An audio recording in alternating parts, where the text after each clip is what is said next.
You say you want peace, a quiet life, a life free from chaos, from pain, from endless battles. But every time peace gets close, you run. You pick a fight. You take on too much. You stay in places that hurt. You make choices that lead straight back to suffering, and you don't even know why. But here's the brutal truth. You're not addicted to growth. You're addicted to struggle. Not because you're weak, not because you're broken, but because somewhere along the line, your brain rewired pain into home. There's a strange kind of comfort in hardship, a rhythm in chaos, a sense of identity in being the one who always has to fight. And it starts young. Maybe you were praised only when you pushed through pain. Maybe love came when you sacrificed yourself. Maybe silence felt dangerous and conflict felt alive. Over time, the struggle became your story. And when life gets quiet, you feel like you're disappearing. You scroll endlessly, not to relax, but to chase stimulation. You overthink simple things. You reject people who are calm, grounded, stable. You think something must be wrong if it's too easy. Because your nervous system isn't chasing peace. It's chasing what's familiar. And to you, struggle is familiar. Chaos feels safe.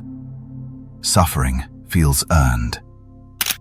This is the psychology of self-sabotage. It's not a conscious choice. It's a survival pattern. One you didn't choose, but you're now responsible for breaking. Carl Jung once said, "Until you make the unconscious conscious, it will direct your life, and you will call it fate."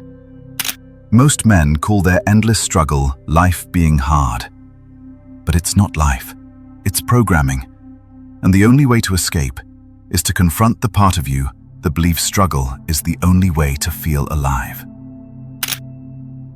You don't just feel pain. You've built your identity around it. Think about that. If someone asked, "Who are you?" what would you say?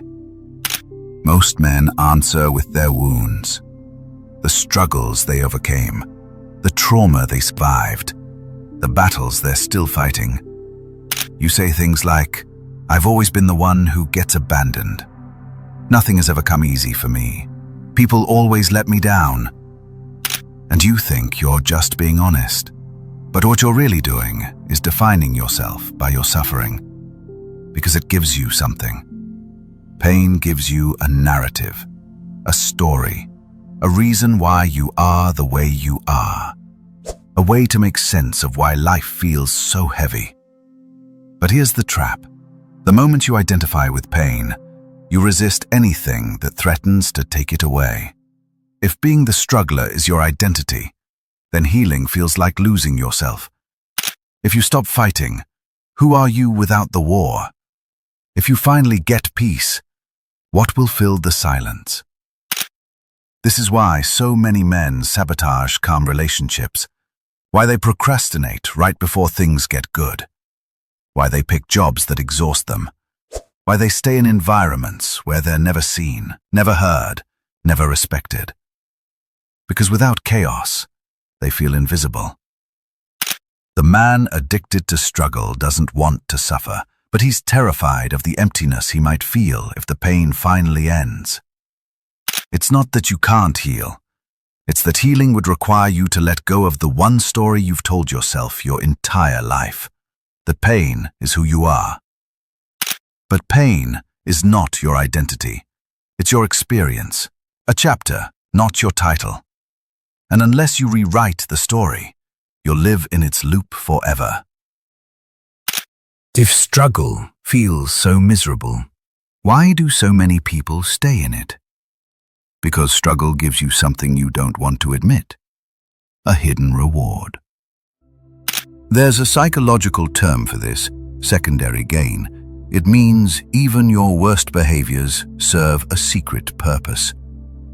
Some men stay broke because it gives them an excuse not to try. Some stay in toxic relationships because they're afraid of being alone. Some stay lost because finding clarity would mean making real choices. It's not that you enjoy the suffering. It's that the suffering protects you from something scarier. Responsibility, rejection, visibility. You say you want to change, but change would mean you can't blame your past anymore. You'd have to own your future. You'd have to face the uncomfortable truth that maybe, just maybe, your limitations aren't chains, but choices. Let that hit. When you tell yourself, I can't, you don't have to risk failure. You don't have to take the leap.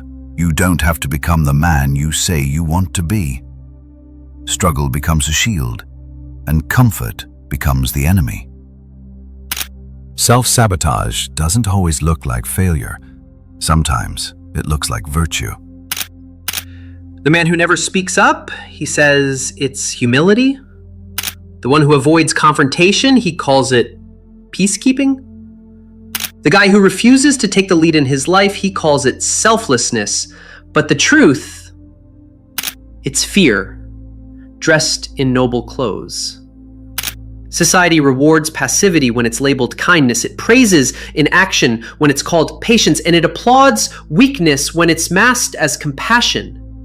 You're not lazy. You're letting things flow. You're not afraid. You're being considerate. You're not detached. You're spiritually above it. But that's the trap. You can't evolve while hiding behind morality that excuses your inaction. You can't grow while using your goodness to justify a life that feels like slow death. Real morality has backbone. It requires courage, confrontation, and clarity. It means saying no when it's unpopular. It means walking away from what feels safe but destroys your soul. The man addicted to struggle isn't always a wreck. Sometimes he's the most respected guy in the room, but inside he's dying from the weight of expectations he never agreed to carry. Here's what no one wants to say. Self-sabotage thrives in silence, in appeasing others, in trying to be everything except what you truly are. Until you confront that illusion, you'll continue performing the role instead of living the reality. So be honest. Is the person you are today the one you chose to be? Or the one you became to avoid being judged? Because that answer will tell you everything. You spent years grinding against the current, chasing progress through chaos. You thought the pain meant progress. You thought peace meant weakness. But that belief system is not noble. It's programmed. To change it, you need more than motivation. You need to confront the story you've been living by. The first step is noticing the moment you reach for struggle when ease is available. You finish a task, and instead of resting, your mind looks for the next fire to put out. You sabotage your free time, your joy, your stillness, because something inside you whispers, you haven't earned rest. That voice isn't yours. It's a ghost from childhood, a reflection of survival, a twisted badge of identity. To rewrite this script, you have to replace that voice. You start by validating ease. You learn that peace is not laziness, that calm does not mean you're falling behind, that life doesn't have to hurt to be meaningful. Let go of the belief that suffering is your proof of effort. Let go of the identity that feeds on crisis. Let go of the lie that says you're only worthy if you bleed for it. It doesn't mean you stop working hard. It means your work is no longer driven by shame or fear. It means success no longer depends on self-destruction. Real growth happens in silence. Real transformation happens in stillness. The strongest men aren't addicted to the grind. They're addicted to clarity. They know when to push and when to release. So now, you have a choice. Keep repeating the struggle or break the loop and rebuild on peace. Not comfort, not laziness, peace. That's how you rise without burning out.